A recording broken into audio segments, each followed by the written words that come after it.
Vous, avare, dont l'amour pour l'argent en devient maladif au point que vous restreignez à l'excès vos dépenses, vous nous inquiétez. Certes, pour tous les êtres humains, la fortune est symboliquement associée à la puissance, mais il n'excuse guère le fait d'être avare. À chaque grandeur sa mesure, et vous, avare, développez de plus en plus l'avarice avec l'âge, comme la dépendance d'un addict qui s'aggrave avec le temps. En effet, l'argent devient le produit dont vous ne pouvez plus vous passer. Même s'il est difficile pour beaucoup d'entre vous de l'admettre, prenez conscience de votre dépendance et reconnaissez que vous n'avez plus le contrôle sur votre rapport à l'argent. À partir de là, acceptez de vous faire aider et surtout, aidez-vous vous-même. Par exemple, en vous obligeant à faire des petits cadeaux, à reconsidérer vos valeurs, à élargir votre horizon. L'argent évoque quelque chose de différent pour chacun d'entre nous, c'est un fait. Autant il peut être synonyme de plaisir, de liberté ou de puissance, autant il peut être relié au manque, à l'insécurité, à nos problèmes ou aux traumatismes vécus dans nos vies. Donc, avare, efforcez-vous de lever les interdits liés au plaisir et instaurez une confiance en vous dans le fait que la vie est abondante. Apprenez à faire des dépenses qui peuvent de vous paraître inutiles, mais ne le sont pas du tout. Enfin, le plus important, sachez que vous n'emporterez pas votre argent dans la tombe. L'avare ne possède pas son or, c'est son or qui le possède, disait Bion de Boristen. Accordez-vous la chance de profiter pleinement de la vie, à bon entendeur. Chers nostalgiques, amoureux des temps passés ou des lieux lointains, vous ne pouvez cesser de vous remémorer les joyeux souvenirs qu'ils vous apportent, au point d'en désirer un retour. Le temps défile, malheureusement, à votre plus grand regret, et vous ne vous en rendez pas forcément compte. Vous étiez à l'aise, tranquille, bien dans le style de vie que vous meniez, en phase avec les valeurs de votre époque, avec les codes de votre génération. Et puis, un jour, sans prévenir, le temps vous rattrape. Vous réalisez que les choses ont changé, que la société a évolué, et que vous avez vieilli. Ce constat, parfois brutal, peut être frustrant, parce qu'il vous oblige à admettre que ce monde, tel qu'il est aujourd'hui, n'est plus tout à fait le vôtre. Mais est-ce vraiment une fin, ou juste un nouveau point de départ? Le temps passe, oui, mais ce qu'on choisit d'en faire, ça, c'est encore entre nos mains. La nostalgie reste la souffrance d'un retour impossible, souvent parce que le bonheur promis par le retour ne se produit. Alors, vous nostalgiques, au lieu d'aller de l'avant, vous restez figé à votre état d'attente. Du coup, ce que vous ne savez, peut-être pas, est que dès cet instant, vous cessez de savourer le présent. C'est d'ailleurs pour cette raison que beaucoup de personnes âgées ont tendance à être nostalgiques. À force d'avoir trop longtemps vécu une certaine vie qui a forgé leur mentalité, il devient difficile pour elles de s'en défaire et donc de vivre le changement. Le temps passe à une vitesse incroyable, d'où la nécessité de profiter au maximum de chaque instant de sa vie et de réaliser les projets qui nous tiennent à cœur, de continuer d'aimer et de chérir nos proches et de jouir pleinement du temps qu'il nous reste à passer avec eux. Le but étant de rentabiliser notre existence pour n'avoir aucun regret. Mimi Mati disait « Le fou qui se met en tête d'atteindre la lune se prive du bonheur d'escalader la montagne. Comprendra qui pourra. Bien à vous. » Cher cancre, vous qui rencontrez d'énormes lacunes dans vos études, dues à votre paresse, manque de motivation ou à des difficultés à s'adapter, à rentrer dans le moule, sachez que vous êtes loin d'être bête, bien au contraire. En effet, vous avez des capacités intellectuelles réelles, mais pour des raisons souvent ignorées, vous n'arrivez pas à les exploiter à fond, vous ne parvenez pas à vous adapter au système éducatif et à ses exigences. Vous êtes peut-être mauvais à l'école, mais rien ne vous affirme que vous l'êtes ou que vous le serez dans la vie réelle. Beaucoup de gens avaient des difficultés scolaires dans leur jeunesse, mais ont fini par avoir une carrière brillante, ou du moins respectable. Tout ce dont vous avez besoin, c'est d'avancer à votre rythme. À cela, l'école ne peut pas faire grand-chose d'utile. Alors, ne désespérez pas. Si vous êtes toujours dans le cursus scolaire, essayez d'avoir une toute autre approche de l'école. Travaillez sur vous, repérez vos failles, cherchez ensuite à les enduire de plâtre, non pas en copiant les méthodes d'apprentissage de vos collègues, car elles ne fonctionneront pas sur vous. mais plutôt en trouvant une nouvelle façon d'assimiler les connaissances et de les retransmettre correctement. Ayez une source de motivation qui vous permettra cela. Quoi qu'il en soit, ne vous satisfaisiez jamais de tenir ce rôle. Daniel Pénac disait, et je cite, « Le chagrin d'être cancre relève du chagrin d'amour. Le cancre a le sentiment d'être profondément inutile, donc indigne d'amour. » Fin de citation. Permettez-vous donc de vous aimer. Bien à vous. Vous, féministes, qui partagez un but commun qui est de définir, établir et atteindre l'égalité politique, économique, culturelle, personnelle, sociale et juridique entre les femmes et les hommes, tout d'abord, sachez que bien que je comprends votre lutte, je ne l'approuve pas. Certes, c'est à juste titre que les inégalités hommes-femmes, surtout en défaveur des femmes, peuvent déranger certaines personnes. Il paraît donc normal pour celles-ci de le revendiquer. Le problème majeur est que beaucoup de féministes veulent ou ont voulu faire de la femme, au sens stricto sensu du terme, l'égal de l'homme. Cela ne peut être possible tant nos différences sont nombreuses, ne serait-ce que physiques. L'égalité ne signifie pas interchangeabilité et donc rien ne sert de vouloir imiter les hommes. Autant on peut souhaiter que les femmes travaillent davantage que les hommes, autant il ne faut pas que celles-ci, si elles ont des enfants, oublient de concilier carrière et foyer.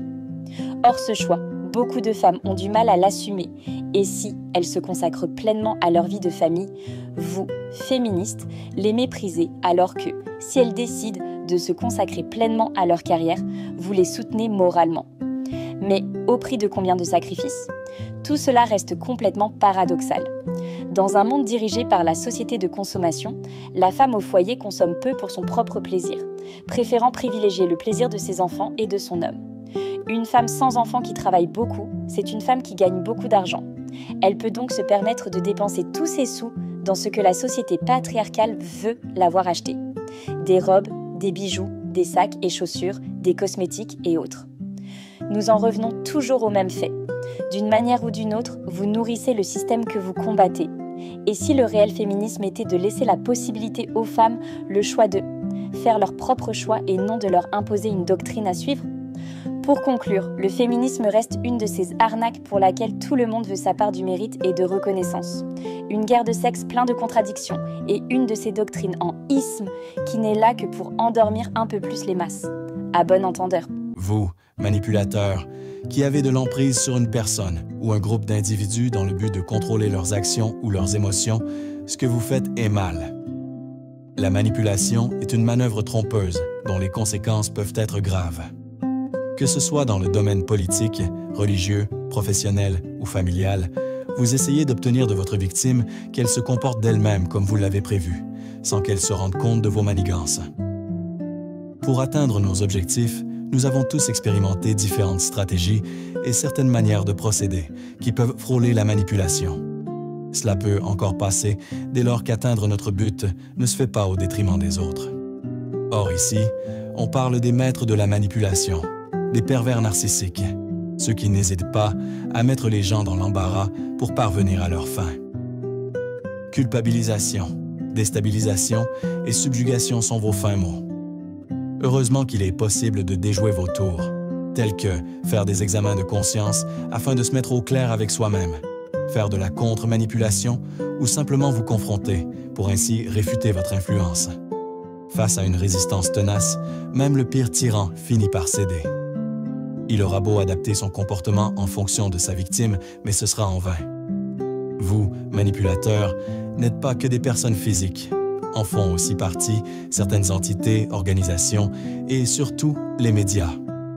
Comme le soutient Malcolm X, si vous n'êtes pas vigilant, les médias arriveront à vous faire détester les gens opprimés et aimer ceux qui les oppriment. À bon entendeur. Chers croyants, vous qui possédez cette certitude plus ou moins grande, par laquelle votre esprit admet la vérité d'une thèse ou d'une hypothèse, indépendamment des faits qui les confirment ou les infirment, sachez que je respecte vos croyances. La foi reste avant tout une affaire personnelle. Une croyance est un état mental dans lequel on considère qu'une certaine proposition est vraie, tandis que le savoir repose sur du concret. C'est une garantie de vérité, certes plus ou moins recevable, mais tout de même présente. De ce fait, la croyance ne repose sur aucune garantie. Croire est totalement subjectif. On peut croire en tout, si tant est que nous sommes en mesure d'y croire. C'est là qu'est toute la complexité de la croyance. C'est avant tout une opinion qu'on se fait sur le monde qui nous entoure et celui de l'au-delà. Le problème, chers croyants, porte sur le fait que beaucoup d'entre vous croient en des choses sur lesquelles ils n'ont pas réellement réfléchi et ne se sont pas posé les bonnes questions.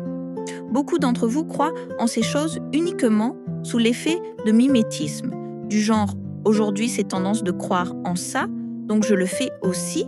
Franchement, c'est désolant comme attitude. Ce qui importe est de laisser notre libre arbitre agir et de ne pas se laisser engrener par des croyances qui peuvent parfois n'être que des bêtises sur bêtises. Pour savoir vivre en communauté, il est nécessaire d'accepter les différences de pensée de l'autre, même si on n'est pas d'accord avec ce qu'il dit. Là est toute la difficulté. Cette difficulté qui a trop souvent provoqué des conflits et des guerres qui marqueront à jamais l'histoire. Certaines croyances sont condamnables, d'autres dangereuses, voire nocives, ou procurent un faux sentiment de confiance. C'est pourquoi l'esprit critique doit demeurer sans cesse en éveil, sans pour autant prendre une forme exacerbée du scepticisme absolu. Bien à vous. Chers prisonniers, vous qui êtes retenus dans une prison ou en résidence surveillée et par conséquent privés de liberté pour des faits que vous avez commis et qui sont punis par la loi, vous avez notre soutien. Que vous soyez des prisonniers civils, des prisonniers de guerre, des prisonniers d'opinion ou des prisonniers politiques, cela ne doit pas être chose facile que d'être incarcéré pour une certaine période, voire la perpétuité. Même s'il est vrai que vous avez plus ou moins mérité votre sort, il n'empêche que cet état de captivité reste déplorable pour la condition humaine. Néanmoins, il fallait y penser plus tôt avant de passer à l'acte. Maintenant, vous n'avez plus que vos yeux pour pleurer. La liberté, ce concept qui désigne la possibilité d'action ou de mouvement, devrait être destiné à tous. L'homme libre est celui qui n'appartient pas à autrui, qui n'a pas le statut d'esclave. Mais elle a aussi ses limites. En effet, la liberté des uns s'arrête là où commence celle des autres. Or, vous détenus, aviez empêché celle des autres à s'exprimer. Conséquence, vous voilà maintenant punis pour vos méfaits, privés de liberté. Pour ceux qui ont été injustement incarcérés dû à une mauvaise décision de justice, armez-vous de patience et mettez en œuvre tous les moyens légaux pour proclamer votre innocence et obtenir gain de cause. Dans le cas contraire, ayez la responsabilité de purger votre peine. Cultivez-vous davantage et occupez-vous intelligemment. Force et courage, bien à vous. Vous, policiers, qui avez pour fonction de faire respecter la loi, de maintenir l'ordre et d'assurer la sécurité publique, arrêtez vos contrôles au faciès. On ne sait pas ce qu'on vous a appris à l'école de police ou dans votre milieu professionnel, mais vos devoirs sont pour l'intérêt de toute la population et non une partie d'elle. Votre attitude flirte limite avec le racisme, voire la xénophobie. Clairement, vous représentez plus un danger dans certains endroits qu'une sécurité. Selon une étude menée par le CNRS à Paris, les Noirs ont en moyenne 6 fois plus de risques que les Blancs d'être contrôlés. Pour les Maghrébins, le ratio était quasiment de 8. Comment expliquez-vous cela ? Il serait temps que vous arrêtiez de juger les gens en fonction de leurs apparences et surtout par rapport à leur couleur de peau. Car comme on dit, l'habit ne fait pas le moine. Partout, c'est le même schéma. Les minorités sont ciblées. Chaque année, ce sont des centaines de personnes abattues par la police. Aux États-Unis, en 2024, plus de 400 personnes se sont faites abattre par la police. Toutes les affaires ne sont pas justifiées. Et ce n'est pas une simple bavure, c'est un système. En fait, parce que vous êtes policier, on a l'impression que vous vous croyez intouchable, jouissant de votre toute-puissance. On a le sentiment que vous aurez beau faire autant de bavures que vous souhaitez, vous ne serez jamais condamné avec justice. Voilà ce qui est injuste, à bon entendeur. Chers jeunes, vous qui êtes dans cette phase de transition qui est de l'enfance à l'âge adulte, vous avez cette chance d'être dans l'état optimal des facultés physiques et intellectuelles dans une vie. Alors profitez-en, au risque d'en assumer les conséquences à venir. La jeunesse, c'est l'insouciance, le fait de ne pas avoir de responsabilité ou très peu, ce temps où on peut faire ce que l'on veut sans vraiment se soucier des conséquences, d'où de nombreux excès et où l'on aspire à une plus grande indépendance. C'est aussi le temps des projets, de nos idéaux et des buts à atteindre. D'où l'expression « emploi », bien le temps de ta jeunesse, c'est sur quoi repose ton bonheur futur. Cela signifie que le bonheur futur se bâtit dès la jeunesse, car c'est à cette période qu'on détermine par nos actions ce qu'on sera plus tard. Mis à part ça, les jeunes, vous êtes une génération importante dans toute société, car c'est vous qui décidez du sort de son avenir. De plus, avec Internet et l'apparition des nouvelles technologies, vous n'hésitez plus à porter votre voix. C'est grâce à qui que le printemps arabe a vu le jour. C'est grâce à vous. C'est grâce à qui que chaque nation peut avoir une armée pour se défendre face à l'ennemi. C'est grâce à vous. C'est grâce à qui que dans une société, les mentalités peuvent changer. Encore une fois, c'est grâce à vous. Tous ces éléments doivent inciter les gens à vous devoir plus de respect et à vous considérer. Surtout quand on sait que même dans les pays les plus avancés, le taux de chômage des jeunes, dans certains endroits, atteint des niveaux records. C'est injuste. Il devrait y avoir plus de possibilités d'emploi qui vous sont adressées. En tout cas, ne déméritez pas et sachez que la vie est un combat dont nous devons sortir vainqueurs. Pour cela, il suffit de le vouloir. Bien à vous. Vous, rappeurs, dont l'histoire personnelle varie selon chacun, vous êtes des porte-voix non négligeables pour ceux qui vous écoutent et suivent votre parcours. Par conséquent, efforcez-vous de faire passer des messages positifs, peu importe ce que vous avez vécu, et non le contraire, comme la plupart d'entre vous savent bien le faire. Que ce soit dans le rap français, le rap américain ou le rap de toute autre nationalité, vous êtes les porte-parole d'une génération, et en ce sens, vous vous devez à véhiculer des avis qui donnent à réfléchir et à s'interroger sur le monde qui nous entoure, et non à véhiculer une image nombriliste de votre propre personne, et pour certains, une image complètement fausse d'eux-mêmes. Le rap est un genre musical et une forme d'expression vocale appartenant au mouvement culturel hip-hop, apparu au milieu des années 1970 dans les ghettos aux États-Unis. Au fur et à mesure des années, ce mouvement s'est propagé dans le reste du monde, entraînant avec lui de nombreux adeptes.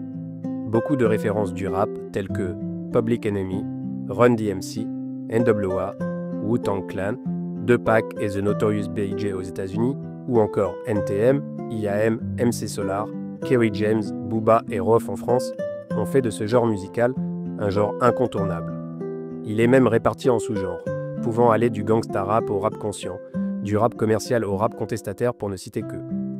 Le rap est un bon genre musical qui permet à chacun de s'exprimer comme il l'entend. Mais comme le principal intérêt de ce genre, tout comme pour les autres, est d'avoir un public, il est de son attention de diffuser des messages positifs, pour le bien de tous. Cordialement.